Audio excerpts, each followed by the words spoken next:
Alright guys, today is an episode of The Best of the Rest covering some of the weekend's FA Cup action.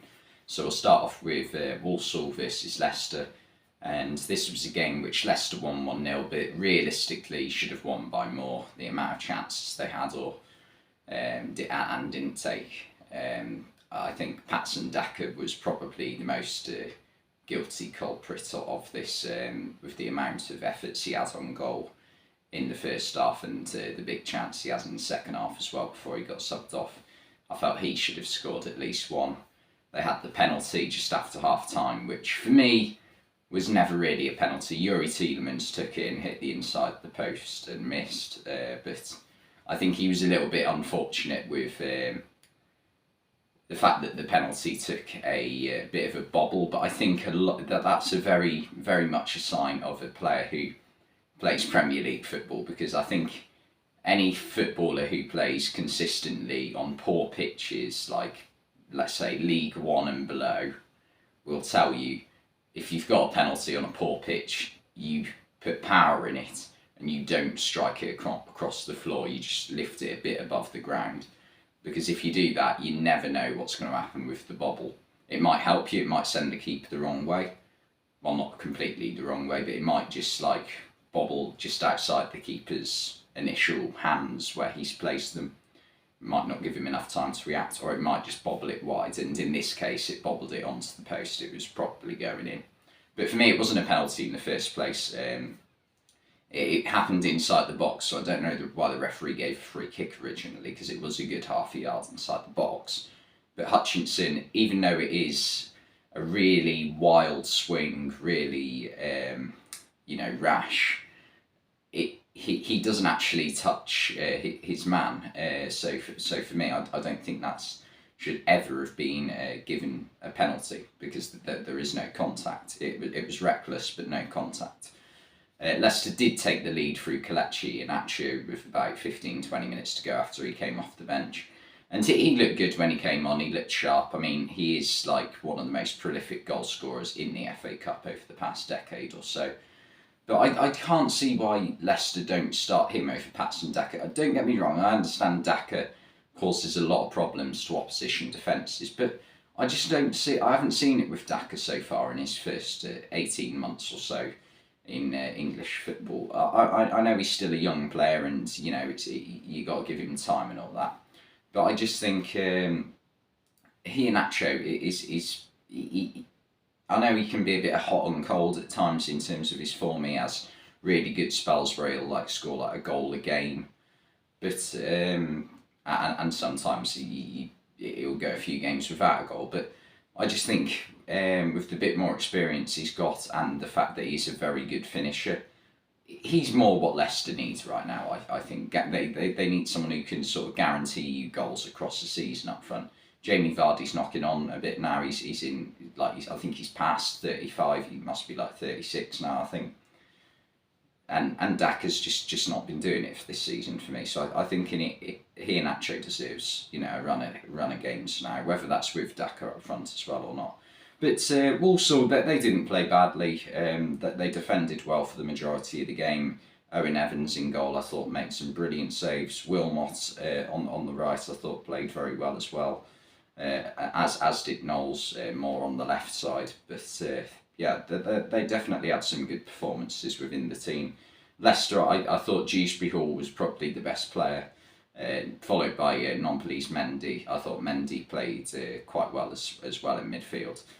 Dewsbury Hall actually should have scored near the end to make it 2-0, but he scuffed his shot completely. But yeah, Leicester were expected to win this game, but it always felt going into it as it's a potential shock. When I looked at the fixtures for this weekend and thought, where's because there usually is a potential, there usually is a shock, sorry. I looked at the fixtures thinking which one's it going to be, and I thought this one had definitely a case for being it. I thought Leicester away from home at Walsall, it could happen.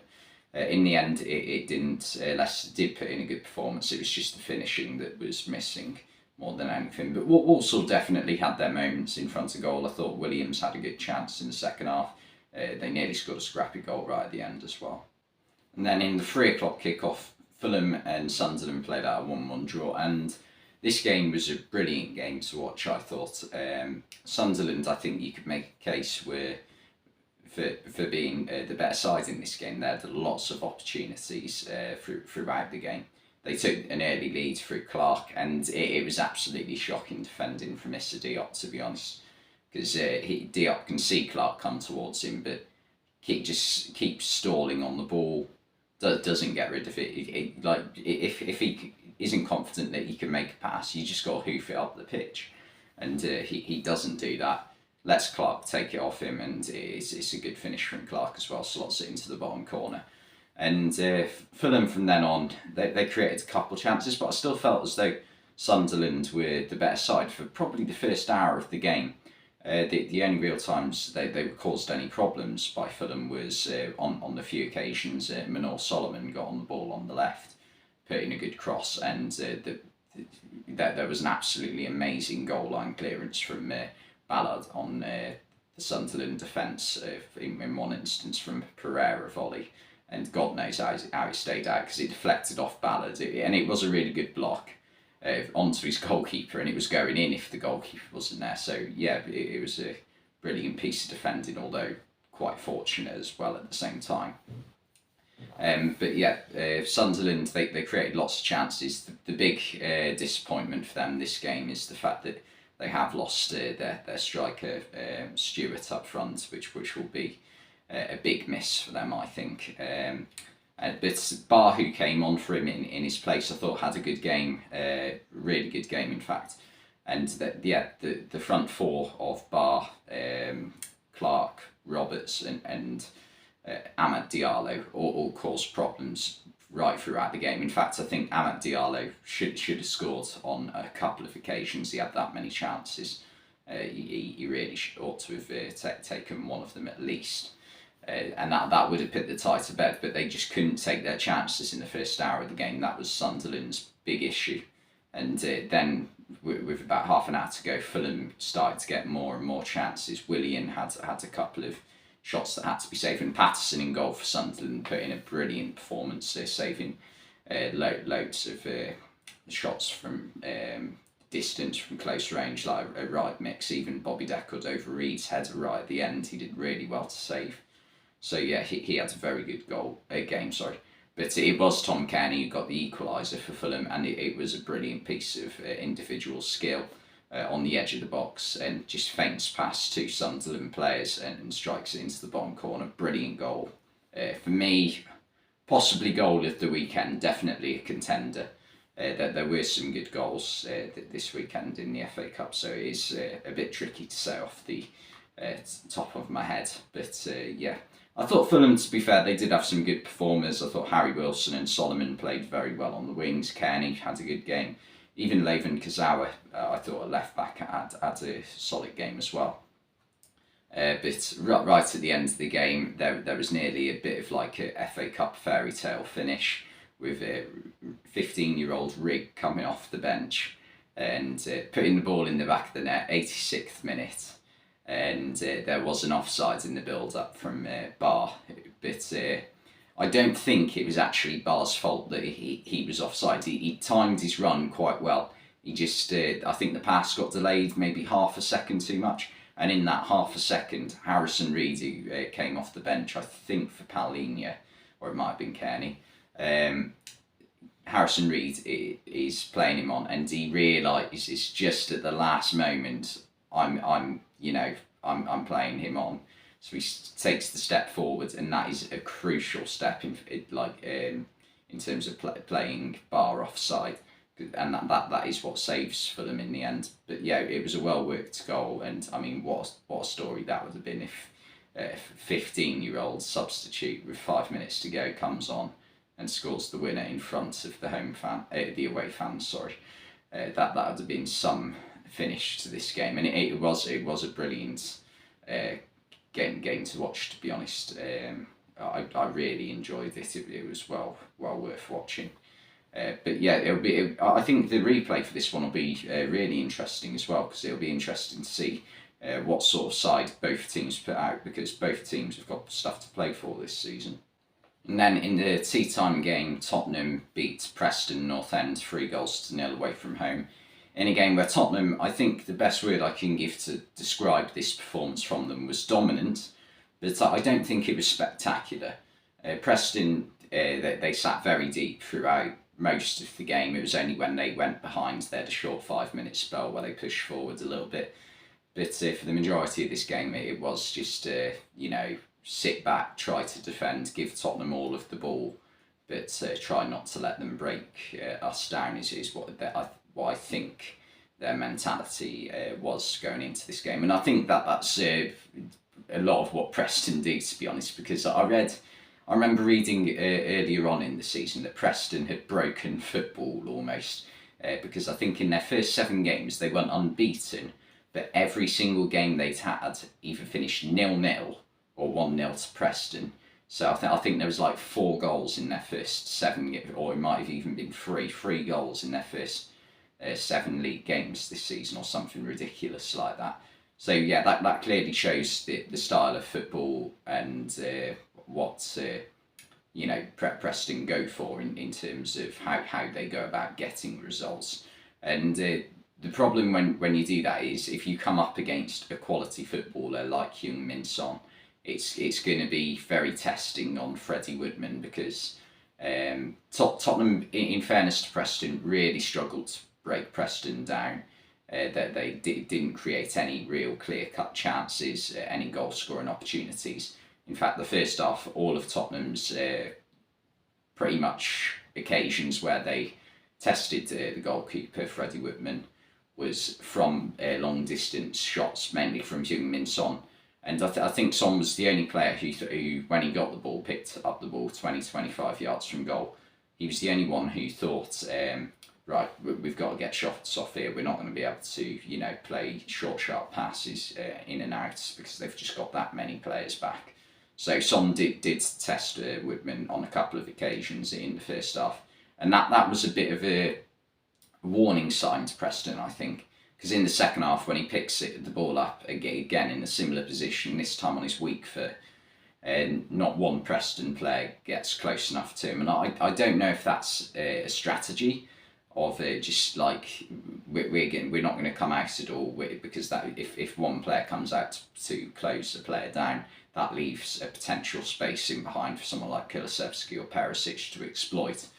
But they needed to close him down, I just think, even if it does potentially leave a little bit of space.